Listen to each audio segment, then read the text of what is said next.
Hi! వేడి వేడి బజ్జీలు, మిరపకాయ బజ్జీలు ఎలా చేయాలో step by step full process చూపిస్తున్నాను. చూడండి. స్కిప్ చేయకుండా చూడండి. మీకు చాలా టేస్టీగా అండ్ ఇంట్రెస్టింగ్‌గా గూడా ఉంటుంది. మంచి ఇలా బజ్జీలు చేసుకొని తింటే మాత్రం ఆ టేస్టే వేరు. ఎలా చేయాలో మొత్తం రెసిపీ చెప్తాను.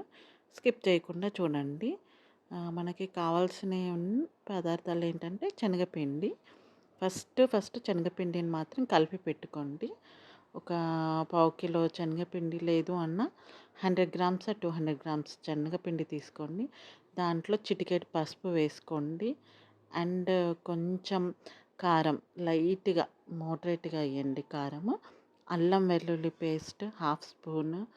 అండ్ కొంచెం ఉప్పు, ఉప్పు కూడా హాఫ్ స్పూన్. ఇది 150 గ్రామ్స్ టు 200 గ్రామ్స్‌కి. సోడా అండి అది. కొంచెం లిటిల్ పించ్ సోడా వేయండి. ఫస్ట్ మాత్రం వాటర్ పోయకముందే ఇలా స్మాష్ చేసుకుంటే మంచి గుల్ల గుల్లగా గూడా వస్తుంది. తర్వాత మొత్తం కలుపుకున్నాక కొంచెం కొంచెం వాటర్ పోసుకుంటూ కలుపుకోవాలి. ఎందుకంటే ఉండలు కట్టకుండా ప్లస్ ఒక్కసారి వాటర్ పోస్తే బాగా ఉండలైతది. సో, కొంచెం కొంచెం వాటర్ ఏస్తూ మంచిగా కలుపుకోవాలనమాట. కొంచెం జారే టైప్‌లో ఉంటే చాలు. మరీ ఎక్కువగా కాదు. ఆ పిండిని పక్కన పెట్టేసుకోవాలి. నానబెట్టుకోవాలి. ఇప్పుడొచ్చేసి కొంచెం ఈ సైజు మిరపకాయలు తీసుకోండి. ఇవి టేస్టీగా ఉంటాయి. మరీ లావు మిరపకాయలు తీసుకుంటే అంత బాగోవు. అంటే సన్నవి ఫుల్లు కారం ఉంటాయి. సో, ఇలా కొంచెం మీడియం సైజు మిరపకాయలు దొరుకుతాయి. మీరు అడిగి చూడండి మార్కెట్‌లో. ఇవి మాత్రం శుభ్రంగా ఉప్పేసుకొని కడుక్కోండి బాగా. కడుక్కొనేసి తీసి పెట్టేసుకోండి.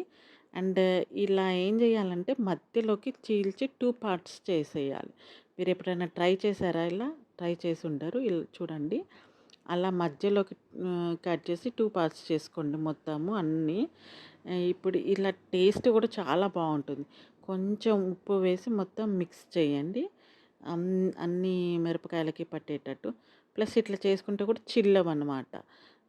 మంచిగా అట్లా కట్ చేసి ఉప్పేసుకొని ఊరినట్టు పెట్టేసుకోండి. పక్కన మనం ఒక బాణీ పెట్టుకొని వేడి చేసుకొని తర్వాత ఆయిల్ పోసేసుకోండి. ఇది డీప్ ఫ్రై కాబట్టి కొంచెం ఆయిల్ ఎక్కువనే పడుతుంది. ఆ బ్యాటర్‌లోకి ఆ మిర్చిని ముంచి ఇట్లా వేసేయాలి. ఒక్కసారి 4, 5 వేసుకుంటే మంచిగా వేగుతాయన్నమాట. ఎక్కువ వేసుకోకండి. ఎందుకంటే తిప్పడానికి ఈజీగా ఉండదు. ఇట్లా యేసుకొని కొంచెం మీడియం ఫ్లేమ్‌లోనే కాల్చుకోండి. ఎందుకంటే హై ఫ్లేమ్‌లో కాలుస్తే పైన కాలుతుంది గానీ లోపట పిండి పిండిగానే ఉంటది. సో, ఇలా మనం వేసేసుకున్నాక కొంచెం అటు ఇటు తిప్పేయండి. బాగా కొంచెం బ్రౌనిష్ కలర్‌లో వచ్చేంత వరకు తిప్పుతూ ఉండండి. మంచిగా ఇది ఆ గోల్డెన్ కలర్ ఇప్పుడు చూడండి ఎంత టెంప్టింగ్‌గా ఉన్నాయి. ఎంత తినాలనిపిస్తున్నాయి. క్రిస్పీ మిరపకాయ బజ్జీలు. మీరైతే ఇంట్లో ఇలానే ట్రై చేసుకొని తినండి అండ్ కామెంట్ చేయండి నాకెలా ఉందో. And please like, share and subscribe చేయండి నా ఛానల్‌ని. టేస్టీ టేస్టీ మిరపకాయ బజ్జీ రెడీ. తినేయడమే ఆలస్యం. Thank you.